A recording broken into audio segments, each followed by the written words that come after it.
lo primero que hay que hacer es entregar a tiempo, ¿no? Porque para ustedes, y de esa manera yo me doy cuenta si realmente están captando el sentido de las preguntas y si están haciendo la síntesis de manera adecuada. Yo les había pedido que si tenían dudas, preguntas sobre el planteamiento de las preguntas que se habían dictado, tenían la oportunidad de preguntar a qué se referían para aclarar o precisar, porque no es lo mismo, uno los está redactando, porque pues ya está uno determinando, pensando en la respuesta, de primera entrada cuando ustedes están haciendo la revisión. ¿Qué es lo que encontré? Que había preguntas, al menos la primera, que sí valía la pena hacer uso de la consulta, porque en la pregunta 1 son en realidad dos preguntas. Y la primera parte dice, ¿cuáles fueron las consecuencias y dificultades económicas que enfrentó América Latina en el siglo XIX? Ahí lo que ustedes tenían que haber preguntado era consecuencias, ¿qué? ¿No? Y nada más de las dificultades económicas, ¿no? Entonces, cuando ustedes vayan a contestar cualquier cuestionario, lo saben perfectamente bien, es tener claridad de qué se está preguntando para que entonces puedan pues, construir una respuesta adecuada, ¿no? En general, en la parte de las consecuencias se está refiriendo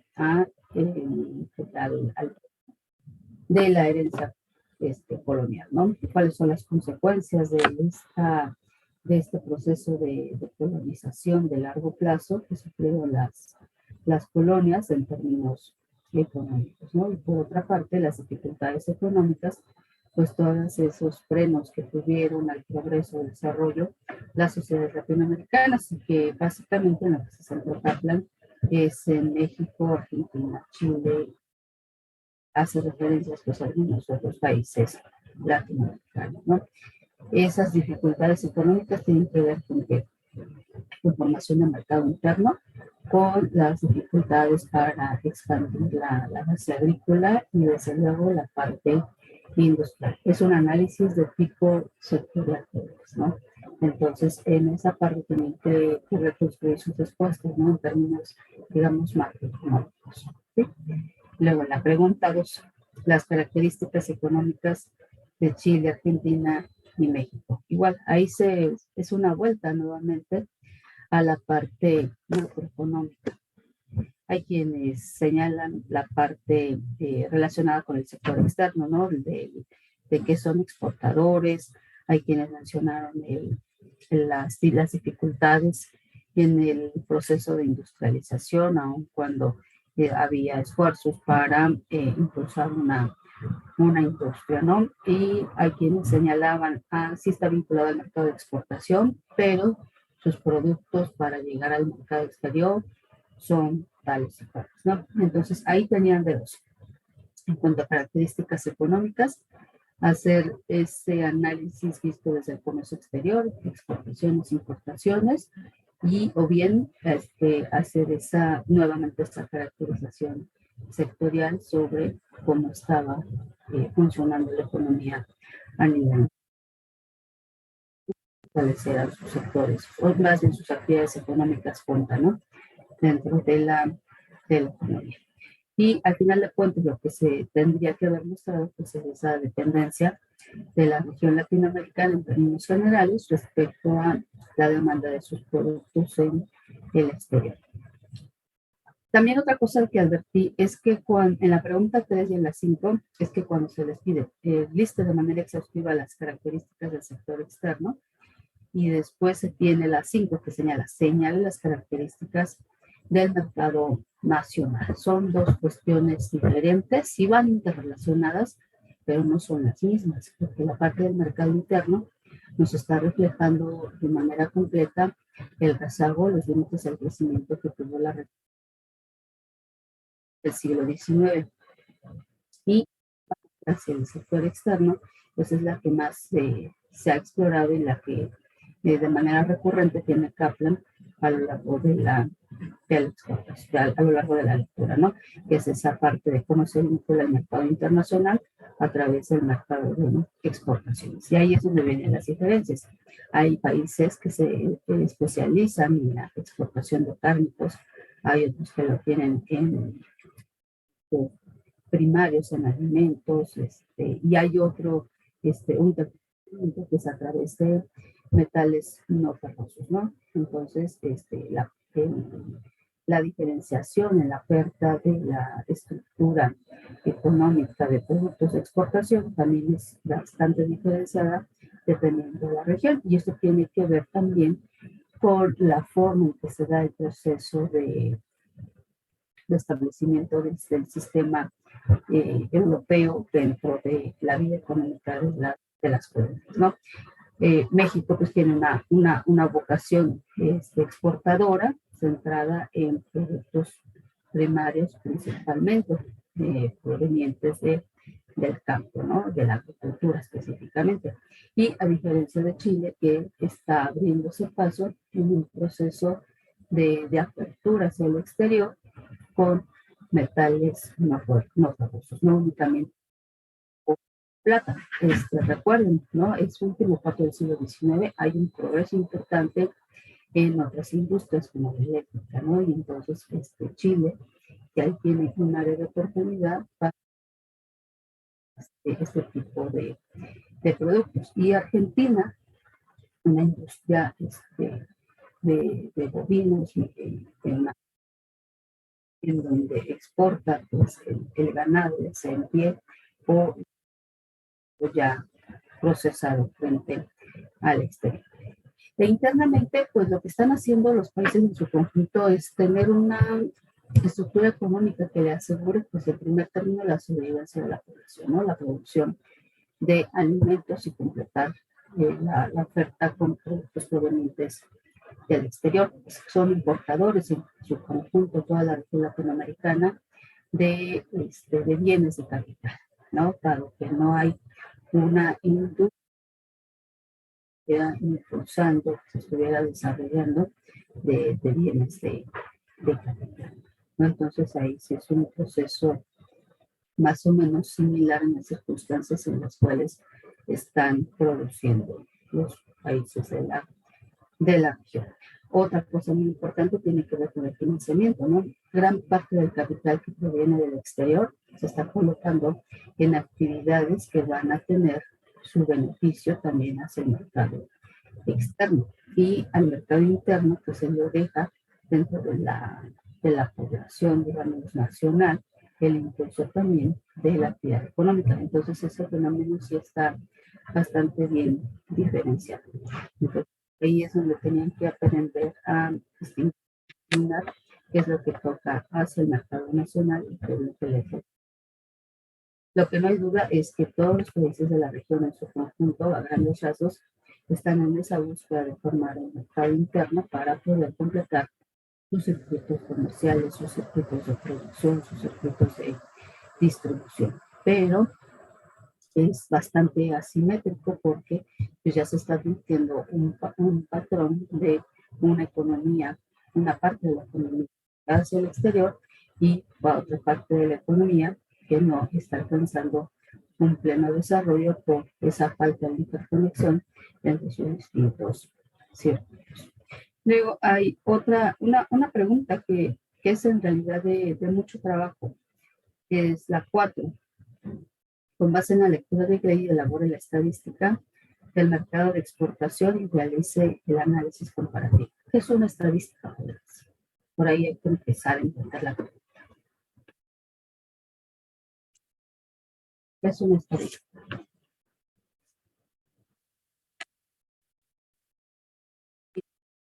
Ya han trabajado con estadísticas, ¿no? Pues como una gráfica comparativa, ¿no?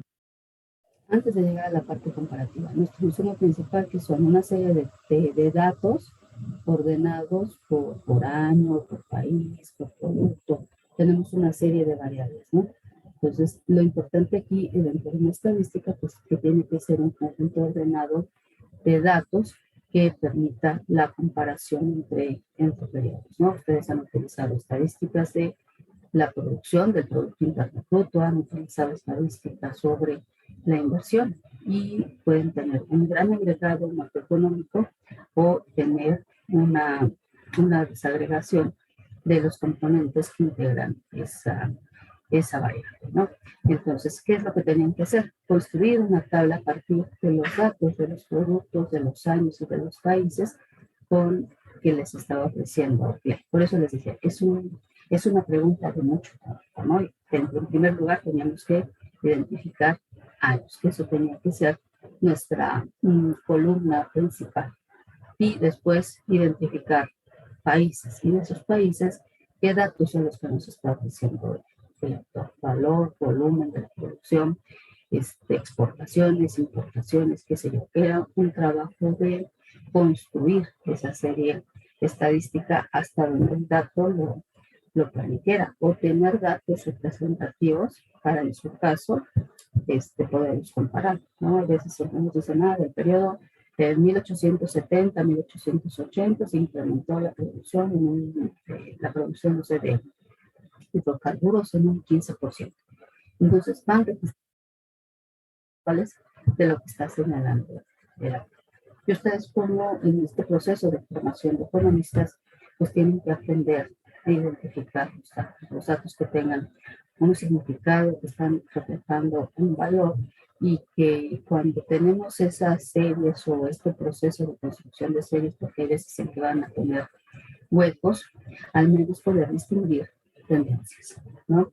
Y toda esta parte, bueno, si estudiando esta histórico, nos va a dar cuenta de cómo estaba funcionando la economía. Ahora, no es en la parte de la historia económica, esos huecos de información no se pueden llenar como lo hacen como lo hacemos hacia el futuro a través de proyecciones, ¿no?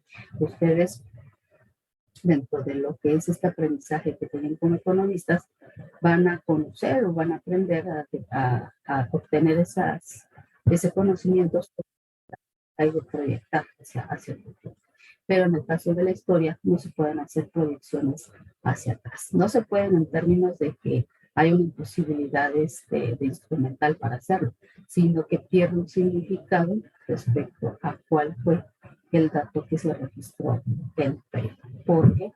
Porque dentro de lo que es la historiografía uno puede identificar que puede o no puede haber datos o que estos se destruyeron, pero no es una construcción también que nos permite asegurar que el punto alcanzado, el valor de la variable, es el que estamos reflejando en un ejercicio. Entonces, lo importante en esta pregunta era aprender a construir una serie de datos a partir de una estadística, a partir de una lectura de corte histórico, ¿no? Entonces, como ven, las preguntas están planteadas no solamente para buscar en la lectura la respuesta, sino que es un propósito también de tipo metodológico para que ustedes aprendan a trabajar sus, que no les deje tantos cuestionarios de manera continua para que los trabajen, porque al final de cuentas lo que se convierte en estas tareas es en repartirse preguntas y contestar, pero lo que no están desarrollando son habilidades y a construir herramientas que les permitan trabajar la información que tienen en sus lecturas, ¿no? Entonces, la respuesta, me parece, a esta pregunta en términos metodológicos de elaborar la estadística no era otra cosa más que construir una tabla de información a partir de los que proporciona el autor, y podíamos tener múltiples tablas dependiendo de la forma en que ustedes iban a recrear esos datos a través de una serie de columnas o de bloques para que estaban recolectando, ¿no? La pregunta 6, destaque las características de los factores de producción en América Latina. Ahí yo tenía un error, les dejé laguna y así me lo dejaron también, ¿no? En América Latina, con base en lo señalado por William Clay. ¿Cuáles son los factores de la producción colonial?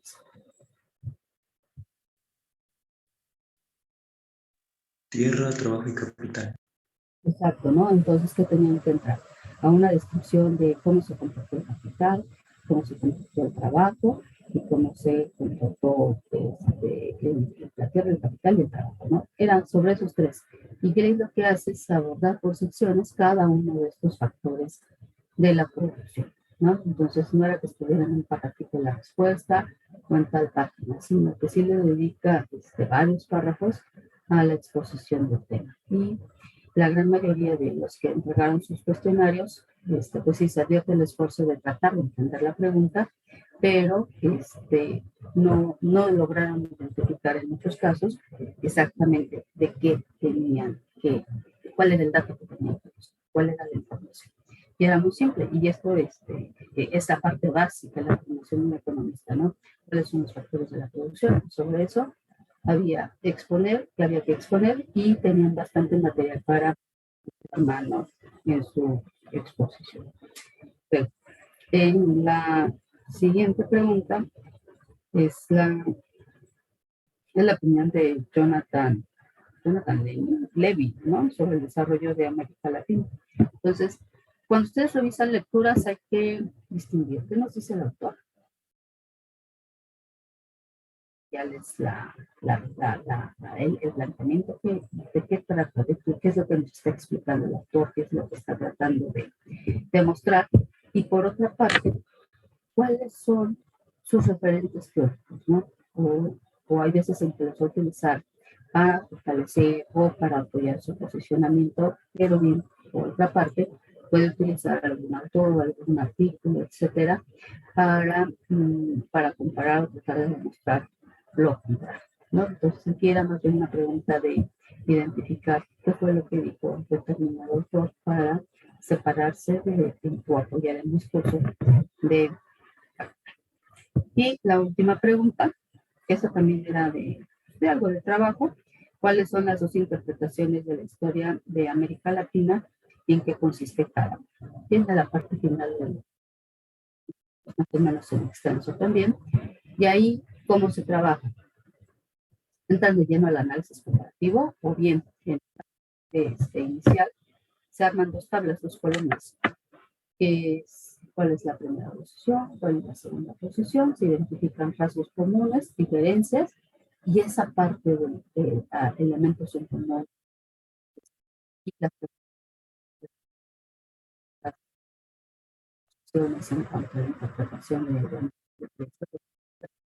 eran lo que tenían que destacar, ¿no? Pero para poder llegar a esos 4 o 5 puntos, tenían que haber hecho sus dos cuadros de qué es lo que está pensado en la lectura para poder encontrar puntos en común con diferencias, ¿no? Y por otra parte, lo que no pedí es esa conclusión final que puedo tener ley sobre ambas posiciones, ¿no? Lo que para quienes les alcancé a dejar los comentarios, tómenlos en cuenta, los tengan ahí de manera puntual, de cuáles son las cosas que hay que mejorar en la parte de la lectura, ¿no? En términos de cómo hay que trabajar. Y para quienes ya lo entregaron, pues ya no tiene caso que lo entreguen, ya no lo voy a tener. Para quienes entregaron, ya sea por el Classroom o a través de correo electrónico, vuelvan a hacer ese ejercicio con estas recomendaciones metodológicas para trabajar, ¿no? Entonces, para esa fecha de entrega, para quienes sí hicieron su prego, mandaron ya alcances, lo van a entregar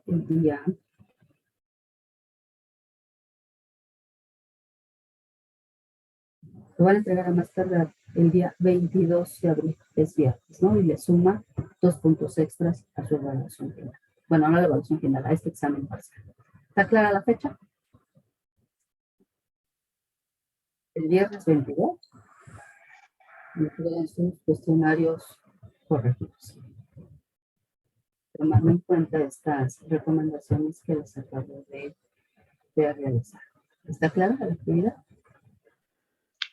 Sí, profesora. Yo tengo una duda. Lo que pasa es que cuando empezó a decir la pregunta 8, se me trabó el internet. La primera parte de la última pregunta que dio. Ahí te metieron, no sé si pueda repetir esa parte. La pregunta 8 es la que está referida a las dos interpretaciones de la historia de la América Latina y en qué consiste cada una. Lo que hay que hacer es el cuadro comparativo. Primero, en un cuadrito meten toda la síntesis de una de las posiciones. Y en el segundo cuadro o la segunda columna, la segunda posición. Entonces, ya que las tienen ahí, su síntesis en conjunto y que las pueden comparar, ahí lo que hay que sacar, que ese es, digamos, el resultado del ejercicio es ver cuáles son puntos en común y cuáles son las diferencias, ¿no? Es esa parte, perdón, es como tienen que trabajar, ¿no? Para el efecto para efectos de la pregunta, como que ustedes hubieran distinguido, esta es la posición 1 y esta es la posición 2 en sus aspectos relevantes, ya con eso se daba por completo, ¿no? La recomendación que les hago, pues hay una parte adicional, entonces, esos elementos en común, cuáles son sus diferencias, ¿no? Esa parte, no la calificar como un elemento obligatorio, solamente esta parte de la posición relevante para cada una de las interpretaciones. A ver si quedó claro. Ya nos perdieron ahí parte de la punta. No, maestra, ya me quedó claro. Muchas gracias. Dudas, ahora sí a reiterar la pregunta. Dudas sobre el planteamiento de las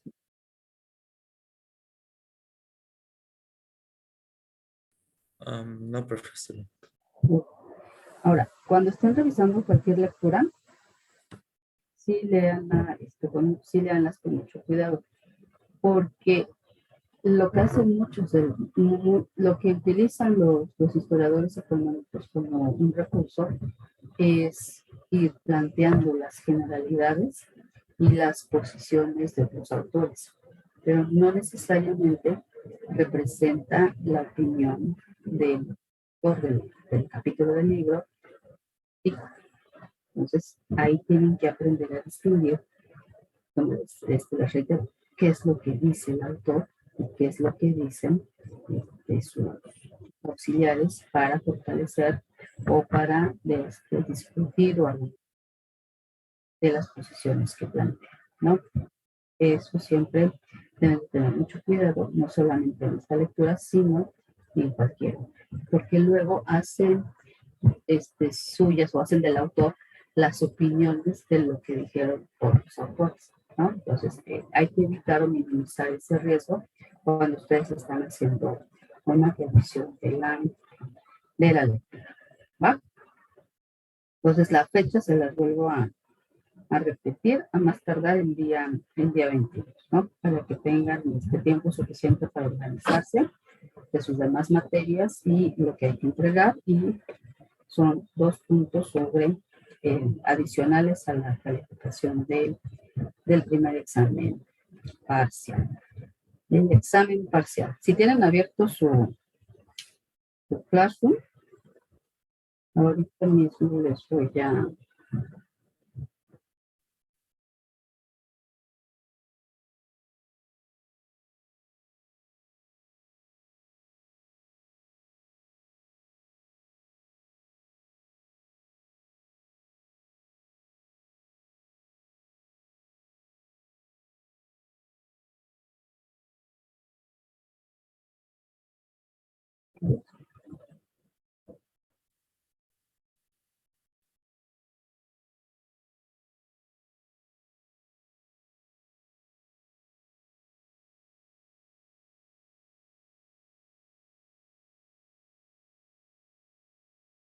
Hoy es que miércoles. ¿Cómo mandan tareas, exámenes jóvenes? Después de usted tengo un examen. Ya con eso lo resumo. Okay. Se los pregunto porque la idea es de que hagan un buen examen. Ese es el propósito, ¿no? Porque yo les podría decir, aprovechamos clase y entonces nos vemos el día 18 y lo hacen en clase, ¿no? Y pues es algo para dar o apuntes a las clases. sin poder consultar. Digo, se los dejo hoy y me lo entregan mañana. También depende, pues, hay otras actividades que tienen, no sé si tengan que entregar trabajos. Es que revisen de manera puntual, que puedan llenar esos huecos de las cosas que a veces no podemos tener pues así en la memoria, sino que preparen un buen examen escrito con la intención de que salgan. Gracias, maestro, sí. El día viernes, los profesores lo citan siempre en su horario de clase o tienen que acudir en horas fuera de lo programado.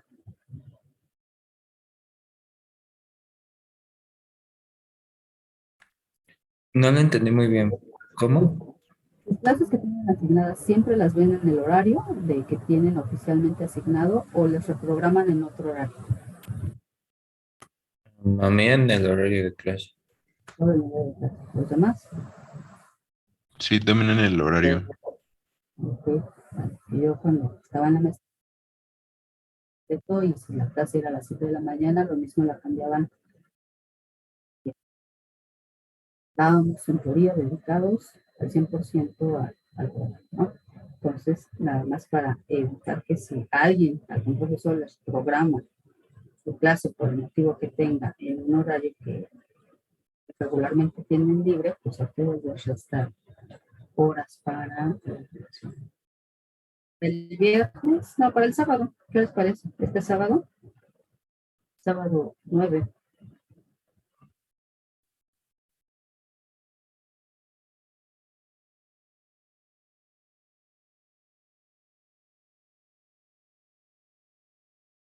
Pero el sábado, ¿a qué hora, maestra? Lo que pasa es que yo tengo inglés de 10 a 2. A las 23:59 horas. Todo el día del sábado me lo pueden entregar. La tienen hoy, miércoles, jueves, viernes o el sábado. Así que creo que sí me parece que tienen tiempo suficiente, ¿no? O sea, ¿lo va a subir desde hoy? Ya, ahorita justo en este momento ya se lo tuve. Ah, ok, gracias. Son 13 preguntas. Estoy leyendo en caso de que ahorita no puedan abrir su Classroom. La primera condición, hay que responder correctamente las preguntas. La pregunta 1. ¿Por qué el periodo de 1875 a 1914 se le conoce como la época del imperialismo colonial? Aquí, ¿cuáles son esos rasgos que distinguen a la época? La pregunta 2. ¿En qué consistió la crisis de la caída de los beneficios? ¿En qué consistió? Es una descripción de lo que se identificó como una crisis en esa época. 3. ¿Cuál fue la solución a la crisis de la caída de los beneficios? Y no solamente la nombren, digan en qué consistió. Y ahora sí se va a aparecer o van a repetir cosas de la pregunta 1. 4, no la pregunta, sí, la pregunta 4. Desarrolle las 7 características de la economía mundial de fines del siglo XIX. Entonces, ese es muy del libro de Postman, los 7 rasgos y en qué consisten.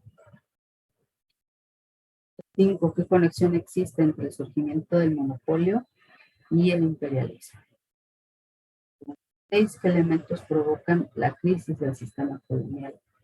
7. ¿Cuáles son las modificaciones que sufre la estructura económica y la dinámica de la economía internacional y la de América Latina tras el desplazamiento de Gran Bretaña por Estados Unidos? Esta es una pregunta nueva.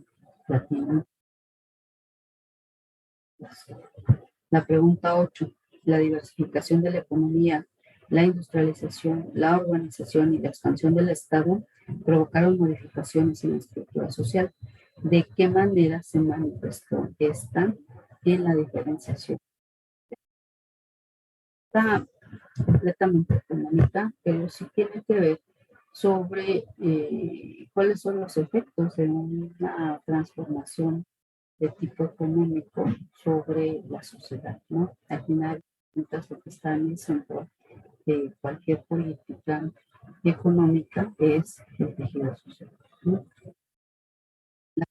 La 9 está muy sencilla. Elabora una lista con los países de América Latina y sus principales productos de exportación durante el periodo que mencioné. Y ahí sale, por ejemplo, la parte, aquí la pueden vincular con la pregunta de que construyan esta lista de los datos que tiene el BRIC, ¿no? Que ya van a identificar qué países y qué productos. La pregunta 10. Describa brevemente las primeras industrias que se crean en la región latinoamericana antes de la Primera Guerra. Antes.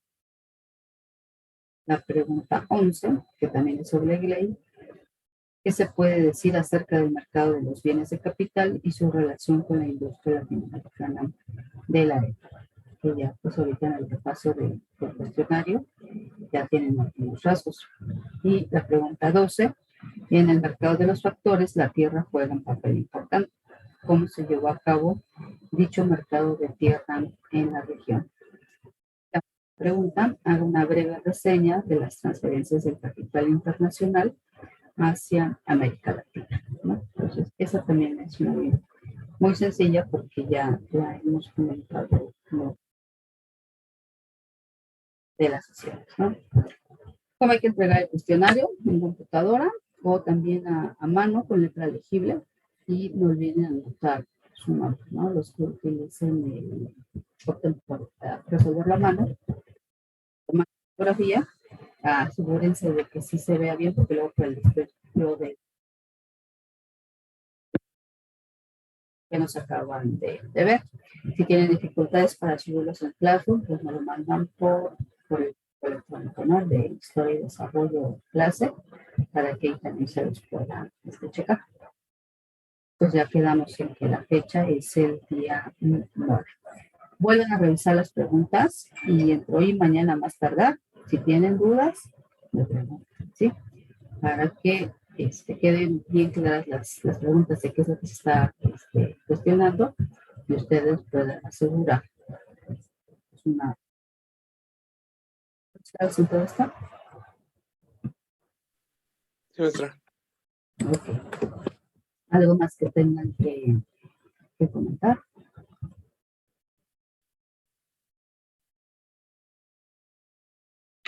Ok, entonces la próxima vez que nos veamos va a ser en salón de clases, si no me equivoco, ¿verdad, Lisas? Sí, así es. Entonces, vayan preparando sus evaluaciones y en el caso de aquellos que sí entregaron su cuestionario de la lectura anterior, trabajen la respuesta y esa la entregan el día 22 para tener puntos adicionales. Si tienen 10 puntos, pues van a sacar un 12, ¿no? Se suman para el conjunto de la evaluación del semestre. ¿Estamos? Y para este periodo corto de suspensión de clases, pues no les dejo tarea adicional, ¿no? Ya nos tenían que cumplir con las respuestas del cuestionario. Y nos vemos, ahora sí, para reiniciar el salón de clases hasta el día 18. ¿Va, jóvenes? Sí, maestra, gracias. Excelente día. Muchas gracias a ustedes y nos vemos pronto.